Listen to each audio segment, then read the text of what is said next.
శ్రీమహాగణాధిపతయే నమః. ఓం గురుభ్యో నమః. ఓం శ్రీమాత్రే నమః. అరుణాం కరుణాతరంగితాక్షీం ధృతపాశాంకుశపుష్పబాణచాపాం అనిమాదిభిరావృతాం మయూకైః అహమిత్యేవ విభావయే భవాని. శ్రీమాత్రే నమః.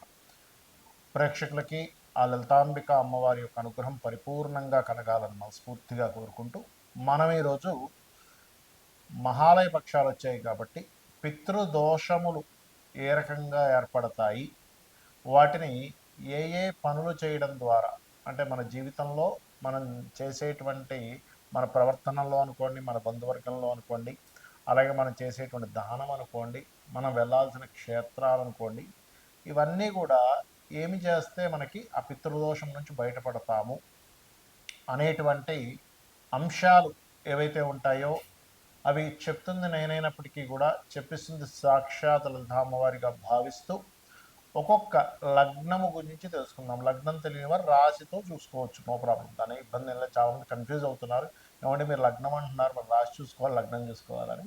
లగ్నం 2 గంటలకు ఒకసారి మారిపోతుంది కాబట్టి ఇంకా షార్ప్గా మన మీద పనిచేస్తుంది. రాశి 2.5 రోజులు ఉంటుంది ఒకే రాశి కాబట్టి దానికంటే లగ్నం బాగా పనిచేస్తుందని చెప్తుంటాను, అంతకుమించి మరొకటి ఏమీ లేదు.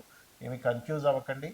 లగ్నం తెలిస్తే లగ్నం నుంచే చూసేసుకోండి, లగ్నం తెలియకపోతే రాశి నుంచి చూసుకోండి, మనసే కదా మనకి, కాబట్టి చూసుకోండి, తప్పేమీ లేదు. కన్యవారికి కనుక చూసుకున్నట్లయితే పంచమ స్థానము భాగ్యస్థానము. పంచమాధిపతి మీకు శని అవుతాడు, భాగ్యాధిపతి శుక్రుడు అవుతాడు. అయితే సర్వసాధారణంగా పంచమంలో ఏ గ్రహం లేవు, పంచమాధిపతి ఇంకో గ్రహంతో ఉన్నాడు, అప్పుడు సహజంగా పంచమ స్థానాన్ని చూసుకునేటువంటిది శని భగవానుడు అవుతాడు. కాబట్టి నువ్వులు దానంగా ఇవ్వడం.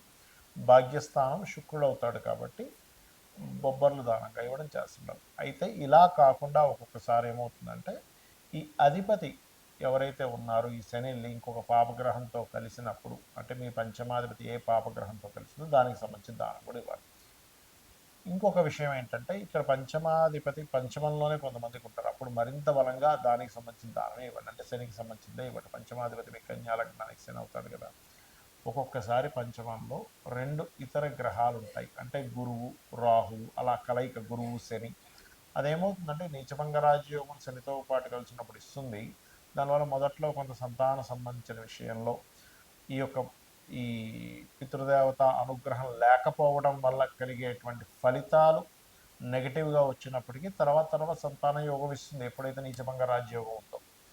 కానీ ఇక్కడ మీకు పంచమంతో పాటు భాగ్యం కూడా పాడైతే దేవతా అనుగ్రహం కూడా పూర్తిగా తగ్గిపోతుంది. కొంతమంది అంటుంటారు చూసారా, మేము ఎన్నో పూజలు చేస్తున్నాం, ఎన్నో క్షేత్రాలు వెళ్ళాం, ఎందుకో రావట్లేదండి. ఇక్కడ మీరు ఏంటంటే సరైనటువంటిది చేయటం లేదు అక్కడ. ఎలా అంటే ఒక పాత్రలో మొత్తం మురికి పట్టింది, అందులో మళ్ళీ అన్నం వేసాం, ఏమైపోతుంది, ఆ తినేటువంటి పదార్థం కూడా పాడైపోతుంది. ఆ రకంగా మీరు పాత్రని శుభ్రం చేసుకోకుండా పదార్థాన్ని వేస్తున్నారు. కాబట్టి ఇక్కడ ఏమిటంటే భాగ్యాధిపతి ఎవరైతే శుక్రుడు ఉన్నాడో, శుక్రగ్రహానికి సంబంధించిన లేదా భాగ్యస్థానం వృషభ రాశి అక్కడ ఏ గ్రహాలు నీచబడి ఉన్నాయో, ఒక్కోసారి కేతు అక్కడ నీచం పొందుతాడు, మిగతా ఏ గ్రహం కూడా నీచం పొందదు వృషభంలో. కాబట్టి గణపతి క్షేత్రాలకు వెళ్ళడం, అమ్మవారి క్షేత్రాలకు వెళ్ళడం ఎక్కువగా చేస్తున్నారు కన్యవారు. మరియు మీకు పంచమ భాగ్యాల్లో ఏ గ్రహాలు ఉన్నాయో ఆ గ్రహాలకు సంబంధించి దీపారాధన, అదేవిధంగా ఆ గ్రహాలకు సంబంధించి దానం ఇచ్చినట్లయితే దేవత పితృదేవతల యొక్క అనుగ్రహం మీకు పరిపూర్ణంగా కలుగుతుంది. అయితే ఇక్కడ పంచమ స్థానము భాగ్యస్థానము పితృదోషాలకి కారకము. అదేవిధంగా రవి గనక పాడైతే అని చెప్పుకున్నాం, రవి పాడైనా ఒకటి, పంచమ స్థానం పాడైనా, పంచమాధిపతి పాడైనా, భాగ్యస్థానం పాడైనా, భాగ్యాధిపతి పాడైనా అది పితృదోషం కిందకి వస్తుంది. అయితే ఈ పితృదోషాల వల్ల మనకు కలిగేటువంటి ఎఫెక్ట్ ఏమిటి అంటే, మనకి నెగటివ్ ఎనర్జీస్ తొందరగా కనెక్ట్ అవుతాయి, ఒక పట్టాన పోవు. అదే పితృదేవతల అనుగ్రహం ఉందనుకోండి, అవి ఖచ్చితంగా తొలగిపోతాయి. మరి ఇక్కడ పితృదేవత అనుగ్రహం కలగడానికి అసలు మనం నిత్యం చేయవలసినటువంటి ఏమిటి అని చూసుకున్నట్లయితే నిత్య తర్పణాలు అంటారు. అంటే పితృదేవతలకని, ఋషులకని, దేవతలకని మనం తర్పణాలు వదులుతూ ఉండాలి. ఆ యొక్క అలవాటు ఉన్నటువంటి వారు, అవి తెలుసుకొని చేసేటువంటి వారు ఖచ్చితంగా చేయాలి. తెలిసి చేయకపోతే మరింత దోషం. అది తెలియదు పాపం, అది వేరు, అది ఇంకో రకంగా అది మారి ఇంకో రకమైనటువంటి ఫలితాల్లో తీసుకెళ్తూ ఉంటుంది. అంటే వారు చేసేటువంటి కొన్ని ధార్మికమైన పనుల వల్ల కూడా ఆ రిజల్ట్ వచ్చేస్తుంటుంది. ఇవి ముఖ్యంగా చేయాలి. రెండవది అమావాస్య, అదేవిధంగా ఇటువంటి పితృపక్షములు అంటారు. ఇప్పుడు మనకు 15 రోజులు ఉంటాయి. ఈ పితృపక్షాల సమయంలో కూడా మీరు చక్కగా పితృదేవతల కోసమని స్వయం పాకం ఇవ్వడము. అంటే స్వయం పాకం అంటే ఏమిటి అని చాలామందికి సందేహం కలుగుతుంది. బియ్యము, 2 రకాల కూరగాయలు, 2, 3 రకాలు ఇవ్వచ్చు పర్లేదు. కూరగాయలు, ఉప్పు, పప్పు, అదేవిధంగా మిరపకాయలు, అలాగే 2, 3 రకాల పప్పులు కూడా ఇవ్వచ్చు. అప్పుడు ఎటువంటి సందేహం లేదు. ఆ రకంగా చేయొచ్చు. అలాగే మీకు ఏదైనా పాపగ్రహం బాగా పీడింపబడుతున్న గ్రహాలు 2, 3 ఉంటాయి ఒక్కోసారి ఒక్కొక్క లగ్నానికి. ఆ లగ్నానికి పాప అవుతారు. లేదా ఈ గ్రహాల చేత పీడింపబడుతూ పంచమ స్థానంలో కానీ భాగ్యస్థానంలో కానీ అంటే లగ్నం నుంచి 5వ స్థానంలో కానీ 9వ స్థానంలో కానీ ఏదైనా పాపగ్రహం ఉంటే కూడా అది కూడా పితృదేవతా సంబంధంగా వస్తుంది. అయితే అది ఏ ఏ గ్రహాలకి ఎలా వస్తుందో కూడా చెప్తాను. రవి పాడైపోయి ఉన్నాడు పంచమంలో ఉదాహరణకి ఎవరికి అవుతాడు? మిథున లగ్నానికి పంచమంలో రవి పాడవుతాడు.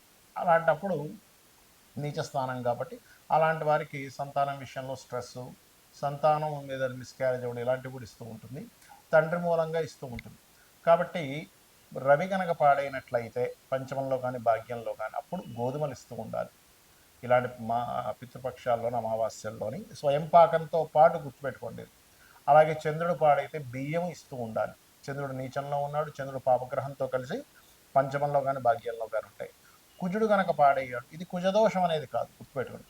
పితృదేవత సంబంధించినటువంటిది ఎలా వస్తుందంటే గొడవ, ఏదో ఒక నెగటివ్ ఎనర్జీ, ఏదో ఒక యాక్సిడెంట్స్ రూపంలో మనం వెనకబడిపోవడం ఇలాంటివి ఇస్తూ ఉంటుంది కుజుడు పాడైతే. అందుకని కందులు ఇస్తూ ఉండాలి. గురువు పాడయ్యాడు.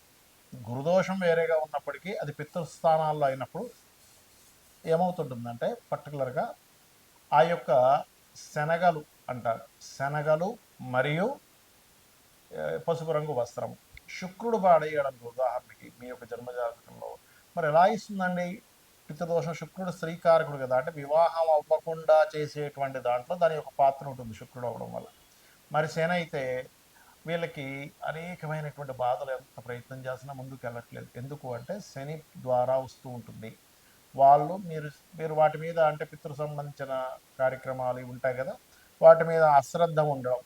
అవి ఏం చేస్తాంలే, అవన్నీ ఎవరు చూసి వచ్చారులే, మనిషి పుట్టాడు అయిపోయింది, ఇంక మళ్ళీ వాళ్ళ పితృదేవతలు ఏమిటి అనేటువంటి ఒక ఆలోచన విధానాన్ని ఒక కలిపురుషుడు మనలో ప్రవేశపెట్టి అలాంటి ఆలోచనలు ఇస్తూ ఉంటాడు. ఇక రాహు అనుకోండి, మినుములు దానంగా ఇస్తుండాలి. శని అయితే నువ్వులు దానంగా ఇస్తూ ఉండాలి. అలాగే కేతు అయితే ఉలవలు దానంగా ఇస్తూ ఉండాలి. అలాగే మరొక విషయం ఏంటంటే ఇక్కడ పితృదేవతలు అనేటువంటి ఒక వ్యవస్థ ఉంది. ఆ యొక్క వ్యవస్థ ఎంత శ్రద్ధగా మీరు ఎంతో భక్తి శ్రద్ధలతో ఎంత చక్కగా చేస్తారో, దేవతలు మనల్ని ఎలా కాపాడుతారో పితృదేవతలు కూడా అంతే కాపాడుతారండి. మన ఇంటికి ఎటువంటి నెగటివ్ ఎనర్జీ రాకుండా చూసుకునేది వారు.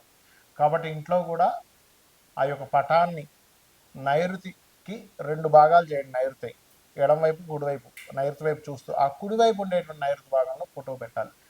అంటే ఒక ప్లానింగ్ తీసుకొని బ్రహ్మస్థానం నుంచి ఆ రకంగా చేయండి. అయితే చాలామంది కనిపించవచ్చు, ఏమండి మనం ఇండియాలో అంటే పితృదేవతలు, పితృతర్పణాలు అవన్నీ చేస్తున్నాం, మరి వేరే వేరే కంట్రీస్లో కూడా ఇవేమీ వాళ్ళకి తెలియదు కదా, మరి వాళ్ళకి ఎలాగ పెళ్ళిళ్ళు అవుతున్నాయి, వాళ్ళకి ఎలాగా సంతానం కలుగుతున్నారని సందేహం కలగవచ్చు. శాస్త్రం మనకి భగవంతుడు ఎలా క్రియేట్ చేశాడంటే నీ ధర్మాన్ని బట్టి కూడా నీకు అందిస్తూ ఉంటాడు. పూర్వజన్మ కర్మని బట్టి అందిస్తూ ఉంటాడు, గుర్తుపెట్టుకోండి. ఇప్పుడు ఆ వ్యక్తి ఎవరికో పాపం ఒక జీవికి అన్నం లేదు పెట్టాడు, లేకపోతే ఒక మనిషికి ఇబ్బంది పడుతున్నాడు, వాడు ఏదో సహాయపడ్డాడు ధార్మికంగా. ఎక్స్పెక్ట్ చేసి కాదు, బాగా అర్థం చేసుకోండి. ఎక్స్పెక్ట్ చేసి కాకుండా అయ్యో అని చెప్పి కరుణతో ఇది చేశాడు. అది కూడా పితృదేవతా కార్యక్రమాల్లో. ఎందుకంటే శాస్త్రంలో మీరు కనుక ఎండాకాలం వస్తుంది అనుకోండి, ఎండాకాలము మీరు చలివేంద్రాలు నిర్మించండి. ఆ చలివేంద్రంలో ఎవరెవరైతే వచ్చి దాహం తీర్చుకుంటారో అది కూడా పితృదోషాలు తొలగిస్తుందనండి.